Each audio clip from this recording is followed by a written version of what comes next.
Peut-être qu'effectivement, avant de répondre aux questions de nos internautes, on devra peut-être leur expliquer à quoi sert une bougie. Parce Alors, que petit un préambule, surtout sur des termes qu'après on va utiliser tout au long de la vidéo. Oui. Donc la bougie d'allumage, on va la retrouver dans tous les moteurs à essence, que ce soit moto ou autre. C'est l'élément qui va permettre dans le moteur d'enflammer ton mélange air-essence, en fait, donc de faire détonner le mélange dans le cylindre et donc de faire ensuite descendre ton piston. Donc là, juste sur une bougie que je vais prendre ici, on va avoir, et ça on va en parler plusieurs fois en fait, on va avoir à l'extrémité de la bougie ici ce qu'on appelle l'électrode de masse, là la petite patte recourbée ici, et dessous l'électrode centrale. Et en fait entre ces deux éléments métalliques va se produire un petit arc électrique, donc commandé par la bobine d'allumage, et c'est ça qui a vocation à enflammer ton mélange air-essence. D'accord. Voilà. Donc c'est ça la vocation première de ta bougie d'allumage. Donc la bougie, elle est vissée. Voilà, elle est dans ton cylindre. Normalement, tu as une bougie par cylindre. Alors, tu peux avoir des cylindres avec 2 bougies, mais c'est plus rare. C'est dans les bagnoles, ça. Ouais, pas que les Twin Spark. On peut trouver des moteurs avec 2 bougies par cylindre, mais on retient qu'on a un cylindre, une bougie comme ça en haut, et dont là, effectivement, cette partie avec les électrodes de masse et centrale sont juste au-dessus du piston, en fait. D'accord, au-dessus du piston. Donc ici, en fait, ici, tu as ton bloc moteur. Ici. Bloc moteur avec la chambre de combustion, en fait. C'est ça. Ok. Et au-dessus, je mets l'antiparasite. C'est ça, l'antiparasite qui est en fait le câblage haute tension qui permet d'envoyer le courant de la bobine d'allumage. Voilà, donc après la petite étincelle se forme ici. C'est ça, et fait exploser ton mélange air-essence. Bon, bah c'est bon, j'ai tout compris. Sur Facebook, Thomas Ourdin dit les réglages bougies, c'est quoi? Ça change quoi? Les différents types de bougies qui existent. Quelle bougie pour quelle utilisation? Alors merci Thomas pour ta question. Alors pour y répondre, on va déjà dégrossir le sujet. On va parler essentiellement des bougies de la marque NGK, puisque c'est les bougies qu'on retrouve ultra majoritairement dans la moto. Oui, parce que en fait, elles sont en première monte sur l'ensemble des machines aujourd'hui. C'est du NGK, mais ce qu'on explique là est valable pour toutes les marques de bougies. Voilà. Et alors chez NGK, en fait, on va trouver différentes références de bougies avec des caractères alphanumériques, et chaque séquence de ces caractères-là définit un type de bougie. Et quand même, la première chose qu'il faut rappeler, c'est que pour chaque moto, en fait, les ingénieurs qui ont conçu la machine ont défini une bougie qui va sur la machine, et en usage normal, normalement, on reste sur la préconisation constructeur avant de parler de réglages que tu évoques ou de différents types de bougies. Alors, les réglages qui peuvent être faits, en fait, c'est que, il faut savoir, comme on le disait tout à l'heure, c'est que pour créer l'arc électrique dans le moteur, pour enflammer le mélange. Je vais prendre une bougie parce que je vois qu'il est parti sur réglage, donc comme ça, je vais vous montrer tout de suite. Donc, tout à l'heure, on évoquait ces deux électrodes, là, l'électrode de masse et l'électrode centrale. Là, j'ai pris une bougie standard. Standard, tout à fait. Donc là, on voit l'électrode centrale. Et en fait, quand tu utilises ta bougie, avec le temps, forcément, cette partie-là est soumise à des contraintes mécaniques assez élevées. Ça travaille dans des températures très élevées, puisque c'est là où l'explosion se produit. Et donc, tu peux avoir des phénomènes d'usure, d'érosion, en fait, sur ton électrode centrale. Et ce qu'il faut savoir, c'est que la distance, en fait, qu'il y a entre les deux éléments métalliques, là, est très finement jaugée. Oui. Et avec l'usure, du coup, cette distance peut augmenter et l'arc électrique va avoir plus de mal à se faire au fur et à mesure que ta bougie s'use. Et donc, ça peut créer des trous à l'allumage, par exemple, ou des combustions un petit peu incomplètes. Donc, ton moteur va tourner moins rond, en fait. Et un des réglages qu'on peut faire, c'est effectivement quand on démonte sa bougie pour voir son état. Donc déjà, on va bien la nettoyer. On va bien noter au passage le type de dépôt qu'il y a sur sa bougie parce que ça donne des indications très précises sur la façon dont fonctionne ton moteur. Exactement. Et on peut effectivement, avec des petites jauges de mesure, s'assurer que cet écart entre les deux pattes est toujours dans les normes préconisées pour ce type de bougie. Et si on voit que l'écart est trop important, on peut en fait fléchir un petit peu la patte supérieure, donc l'électrode de masse, pour revenir à la distance normale de fonctionnement et donc retrouver une création d'arc électrique correcte. Voilà. Quand le réglage n'est plus possible, ça veut dire que de toute façon la bougie est morte, qu'il faut la changer. Voilà, alors de toute façon ça reste, quand tu as besoin de faire ça, ça veut dire que quelque part tu as des signes avancés d'usure, donc il y a un moment où de toute façon il faudra la changer. Donc là on était sur une bougie standard, et donc tu évoques les différents types de bougies qui existent. Exactement. Sur une bougie comme ça, qui mettons pourrait être préconisée pour une moto donnée, tu peux avoir cette même bougie mais en type platine ou iridium. Et en fait, ce qui va changer dans ces bougies-là, c'est la nature de l'électrode centrale. En fait, elle va être réalisée dans un autre matériau. Alors, c'est très flagrant. Voilà, donc là, c'est une iridium, et on voit, c'est vraiment flagrant, que l'électrode centrale est beaucoup, beaucoup plus fine. L'intérêt, c'est quoi? C'est qu'en fait, pour générer ton arc électrique, plus ton électrode est grosse, plus tu as besoin d'un courant élevé. Oui. Donc là, une électrode plus fine va permettre de créer ton arc électrique plus facilement, ça c'est un premier intérêt. Mais en même temps, elle va être plus sensible à l'usure vu qu'il y a moins de matière, donc il faut que ça soit réalisé dans des matériaux avec des propriétés mécaniques beaucoup plus performantes. Donc c'est pour ça aussi qu'une bougie iridium est plus chère qu'une bougie standard ou platinum. Voilà. Donc, sachant que l'électrode centrale en platine, ça se fait moins, c'était ce qu'il y avait à une époque entre le standard et l'iridium. Tout à fait. Alors, il y avait une autre partie de la question de Thomas qui concerne l'utilisation de la bougie. Donc, est-ce qu'il y a différents types de bougies selon l'utilisation? Donc, ce que tu expliquais tout à l'heure, Jean-Baptiste, à juste titre, c'est qu'il faut toujours se baser sur la préconisation constructeur. Hein. Comme on disait, les ingénieurs ont réfléchi pendant des années et parfois, donc, ils ont défini la bonne bougie. Maintenant, en fonction, par exemple, du climat où tu peux habiter, ben, on peut effectivement avoir un indice thermique ou plus bas, ou plus élevé. Alors cette notion d'indice thermique, bon, juste pour en parler, il faut introduire une autre chose. Évidemment, la bougie d'allumage, donc elle doit faire exploser notre mélange air-essence. Mais en fait, il y a plein d'autres choses que la bougie fait qui sont moins flagrantes. Mais elle a aussi une vocation, c'est de dissiper en fait la chaleur qu'il y a au niveau de ce point d'explosion. Ouais. Et donc, c'est à ça que renvoie l'histoire d'indice thermique. En fait, les bougies, elles ont des matières dans leur conception qui ont vocation justement à dissiper la chaleur, c'est-à-dire à emmener la chaleur vers les éléments de refroidissement du moteur, donc la culasse hein, typiquement. Et plus une bougie va être capable de faire ce transfert thermique rapidement, plus on va parler de bougies froides. Donc elles ont des indices thermiques élevés, c'est-à-dire une valeur numérique élevée, donc un chiffre en 7, 8, 9, 10, etc. C'est-à-dire que vous montez un indice thermique, vous allez vers des bougies plus froides, donc qui vont dissiper la chaleur plus rapidement. Et à l'inverse, des bougies chaudes vont avoir des indices thermiques faibles et vont dissiper moins rapidement la chaleur. Alors, selon les cas de figure, on peut vouloir l'un ou l'autre. C'est-à-dire que si on a un moteur qui tourne très fort, très vite, qui s'échauffe beaucoup ou qu'on évolue dans des climats, des températures élevées, on peut avoir un intérêt à monter sur une bougie avec un indice thermique supérieur pour que justement elle dissipe plus rapidement la chaleur. À l'inverse, tu peux avoir besoin de bougies chaudes si, par exemple, tu as du mal à démarrer à froid, dans des climats très froids. Et aussi, ça a une autre vocation, c'est comme tu as un point chaud qui est maintenu autour de la bougie, et ben ça favorise la combustion de tout ce qui est dépôt, suie, et choses comme ça. Donc, c'est pas, il faut trouver le bon compromis, en fait, qui correspond à ton moteur et à ton climat, en fait, et à ton utilisation. Sur Facebook, Marcel Compagnie demande: est-il préférable de mettre des bougies iridium ou d'autres bougies? Merci pour ta question, Marcel. Question récurrente. C'est Classique. vraiment la question clé sur les bougies. Est-ce qu'il faut mieux de l'iridium ou du standard? On va y répondre en deux temps à cette question, en fait, parce qu'elle n'est pas si évidente qu'elle n'y paraît. Théoriquement, oui, l'iridium est mieux que la bougie standard. Encore heureux, vu que quand même une bougie iridium coûte à peu près 2 fois le prix d'une standard équivalente. Ouais. Théoriquement, déjà, il y a une chose qu'on gagne, et ça, pour le coup, on le constate quand même assez généralement, c'est qu'une bougie iridium va durer plus longtemps. Elle a une meilleure longévité qu'une bougie standard, précisément à cause de l'utilisation de ce métal précieux qui est l'iridium, qui a une résistance très supérieure au nickel, par exemple, qui est utilisé sur les électrodes centrales des bougies standards. Donc ça résiste mieux aux températures, ça résiste mieux aux contraintes mécaniques, donc ça s'use moins vite. Donc ouais, la différence, elle est vraiment au niveau de cette électrode. C'est vraiment cette électrode centrale qui fait toute la différence. Ça s'appelle iridium parce que cette électrode centrale est en iridium. Après, c'est aussi censé t'apporter plein d'autres avantages au niveau de la combustion, notamment les bougies iridium sont faites de telle sorte que l'arc électrique qui est créé a une forme de nature à améliorer la dynamique de combustion en fait dans ta chambre. Donc on va pas rentrer dans les détails très très techniques, mais tu as une meilleure explosion du mélange air-essence, donc normalement de meilleurs rendements, une consommation moindre, etc.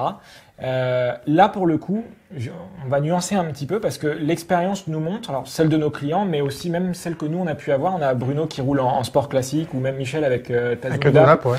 En fait, sur les vieilles machines, on se rend compte que le choix de l'iridium n'est pas une évidence. Il y a même des cas où ça s'est révélé carrément pas adapté.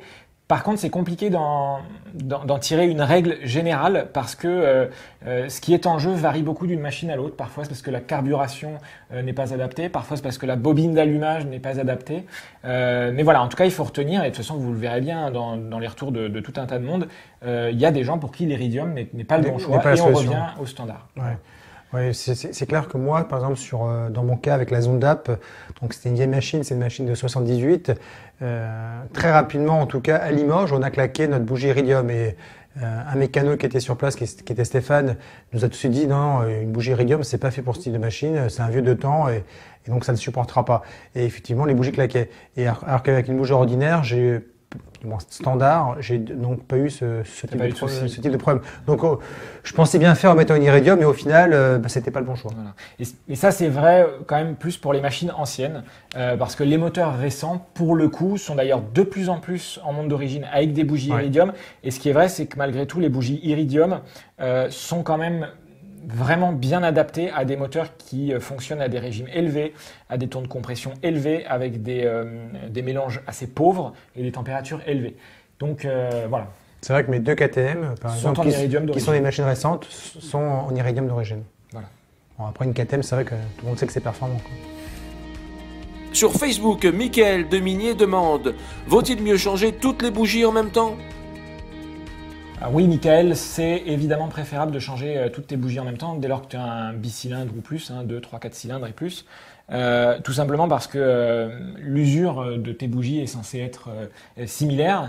Et si tu commences à remplacer une bougie et garder 2 autres, par exemple si tu as un 3 cylindres un petit peu plus usé, tu vas commencer à avoir une carburation qui peut être un petit peu différente entre les cylindres. Donc ton moteur va tourner moins rond, on pourrait dire. Donc c'est toujours préférable, hormis si c'est un monocylindre, la question ne se pose pas, mais oui, c'est préférable de les changer tout en même temps, bien sûr. Oui, et puis en plus, de toute façon, si une bougie est morte, ça veut dire que normalement les autres sont mortes aussi, il n'y a pas de... Normalement, si ta carburation est bien réglée, si tu n'as pas un cylindre qui a un souci, elles doivent s'user simultanément, toutes les 3, 4 en même temps. Ouais, je dirais que donc si tu n'as qu'une bougie de fatigué, c'est qu'à mon avis... il y a peut-être un problème sur un cylindre. Il y a sûrement un problème moteur. Et puis en plus, donc, même si on venait à faire le réglage des électrodes, de toute façon, il faut théoriquement que les électrodes aient toutes le même écartement. Donc bon, pour moi, il n'y a pas de... Non, là, c'est... Il n'y a pas de question, il faut changer les 4 bougies en même temps. Ce n'est pas le prix d'une bougie au final, sauf si vous mettez des iridium, mais sur des bougies en plus standard, ce n'est pas le prix d'une bougie. Il ne faut pas prendre de risque là-dessus. Sur Facebook, Frédéricou Arrigui dit « Laissez faire les pros ».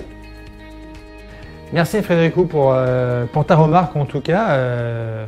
Alors, elle est assez constructive parce que je suis d'accord avec toi, il faut laisser faire les pros pour un certain nombre de choses, d'entretien et surtout dès que ça devient compliqué, je pense que quand on ne sait pas faire, il faut mieux ne pas faire et le confier à des professionnels. Par contre, changer les bougies, je pense que justement là ça fait partie des choses simples qu'un utilisateur qu'un motard peut faire. Pour moi c'est dans le même ordre que faire sa vidange, changer son filtre à air. Ça c'est vraiment des petites manipulations qui demandent pas une grande connaissance, voilà, pas trop d'outillage spécifique. Si vous avez l'envie de vous mettre un petit peu à la mécanique et à l'entretien de votre machine, ça fait partie des choses qui sont accessibles. Ouais. Alors là, on a évoqué beaucoup de choses, les indices thermiques, de changer de type de bougie, etc. Bon, là, on est quand même déjà sur des choses un petit peu plus pointues. Mais si on reste finalement sur le remplacement des bougies par l'après-co-constructeur, dans le cas d'une usure normale, il n'y a pas de difficulté majeure. Donc pour moi, ça peut être, voilà, pour quelqu'un qui veut faire son entretien, ça peut être une entrée en matière pas trop complexe. Ouais, moi, je trouve que c'est quand même agréable de savoir un petit peu comment fonctionne sa moto et puis c'est toujours satisfaisant de dire qu'on a fait un petit peu soi-même. Moi je trouve que c'est plutôt sympa. Donc non, les bougies on peut les faire soi-même. Le seul conseil que j'aurais à donner, c'est de ne pas trop serrer les bougies. Hein, ça reste. C'est des alliages d'aluminium qui sont fragiles. Qui sont assez fragiles. Donc ne forcez pas comme un bourrin. Dès que c'est serré, c'est vrai qu'au début, quand on commence à bricoler soi-même, on a toujours la crainte de ne pas serrer assez et de se dire je vais reprendre la moto, je vais perdre un machin, et on a tendance à serrer un peu. Comme des brutes, il faut avoir la main légère. Sur Facebook, Alex Joloukoum demande quel est l'intérêt de l'indice thermique de la bougie. Jean-Yves Henry dit les bougies ont un indice thermique. Si trop chaude, tu perces le piston, et si trop froide, elles ne vont pas résister. Beaucoup plus sensible sur un 2 temps. Pour l'indice thermique, les fabricants ont chacun leur référence. Parmi les questions Facebook qu'on a eues, il y avait Alex et Jean-Yves qui refaisaient, qui avaient chacun posé une question sur l'indice thermique en fait, qui faisait donc référence à cet indice thermique qu'il y a sur les bougies. Ouais, alors l'indice thermique dont on a un petit peu parlé au début de la vidéo. Ouais. Jean-Yves était un peu alarmant en disant attention, si on change les indices, on peut causer des dégâts au moteur. Alors oui, de toute façon, à partir du moment où on s'éloigne des préconisations constructeurs, il y a toujours un moment où on risque d'endommager quelque chose. Alors l'indice thermique, juste pour faire un petit rappel, je l'ai évoqué au début, ça caractérise cette vocation aussi qu'a la bougie à dissiper la chaleur qu'il a à sa proximité. Et donc on va parler de bougies froides quand c'est des bougies qui dissipent très rapidement la chaleur vers la culasse, et à l'inverse des bougies chaudes qui ont plutôt tendance à dissiper lentement cette chaleur et donc à la garder au niveau du point de combustion. L'indice, la valeur numérique qu'on a dans une référence NGK, par exemple le 7 d'une DCPR7, ça veut dire que c'est 7, c'est son indice thermique. Donc on peut, par exemple, si on est dans un environnement très chaud, ou des moteurs qui ont tendance à chauffer beaucoup, on peut se dire, bah tiens, je vais essayer de passer sur l'indice thermique supérieur, c'est-à-dire aller vers une bougie un petit peu plus froide pour favoriser le refroidissement du moteur à ce point-là en particulier. Donc on peut le faire, mais c'est comme tout, je dirais, il faut procéder par petites touches. C'est-à-dire on va s'éloigner juste d'un cran. Si la préco c'est du 7, on teste 8 et on voit ce que ça donne. S'il y a du mieux, c'est bien. S'il y a du moins bien, il faut essayer de comprendre pourquoi, parce que vu qu'on a aussi modifié la température à proximité de la bougie, peut-être ça veut dire qu'il faut refaire un petit réglage de carburation. Parce qu'est-ce qu'il faut peut-être enrichir, appauvrir, voilà. Donc dès qu'on touche quelque chose, il faut bien se rendre compte que ça va mettre en déséquilibre toute une équation quand même assez complexe de réaction dans le moteur. Donc voilà, y aller par petites touches et voir ce que ça donne, un petit peu de façon empirique en quelque sorte. Et évidemment, ne pas trop s'éloigner des préconisations initiales, sinon c'est clair qu'il y a un moment on va endommager des choses. Je dirais que c'est ça. Moi, changer d'un indice en plus ou en moins en fonction de son environnement ou, je dirais presque de la contrainte de pilotage qu'on soumet à la machine, je pense que ça pose pas de souci. Après, au-delà, il faut quand même y aller il faut quand même tâtonner, tester, vérifier. Et avoir des outils de mesure très précis et peut-être un petit peu plus professionnels pour jauger justement de l'impact de ces changements-là sur la carburation et le fonctionnement du moteur. Alors, au niveau de la carburation, sur les moteurs à injection, les moteurs modernes, normalement, ça pose moins de problèmes parce que les capteurs font... ils recalibrent un petit peu. Ils recalibrent eux-mêmes sur les carbus. De toute façon, chaque fois qu'on touche à quelque chose, on sait pertinemment qu'il faut quand même... Il faut tout régler. Voilà.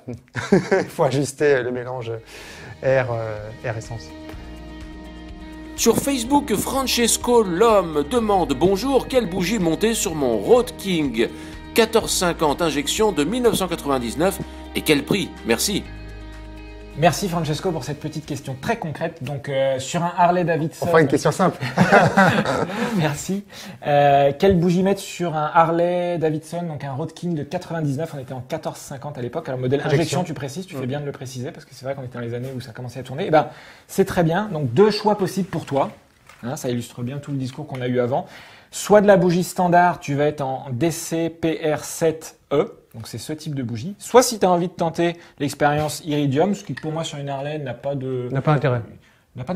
Ne pose pas de souci particulier à ma connaissance en tout cas. Tu as les DCPR7EIX, donc à la fin IX pour dire qu'on est sur l'Iridium. Sur la standard, tu es à 7 € la pièce et 13 € sur l'Iridium. Donc comme je disais, quasiment le double, sachant qu'effectivement, il faut de toute façon que tu en prennes deux pour tes deux cylindres, puisqu'on est sur un bicylindre bien évidemment. Bon, bah écoutez, merci à tous d'avoir suivi ce XTEM Show dédié aux bougies. J'espère que vous avez appris des choses. La semaine prochaine, tout simplement, ce week-end, on part chez JV France. Donc, on va visiter les locaux de JV et voir les nouveautés. Si vous avez des questions sur la marque JV, c'est le moment de les poser. On en profitera pour faire un XTEM Show in situ directement chez JV. Merci les Raiders d'avoir suivi. À très bientôt.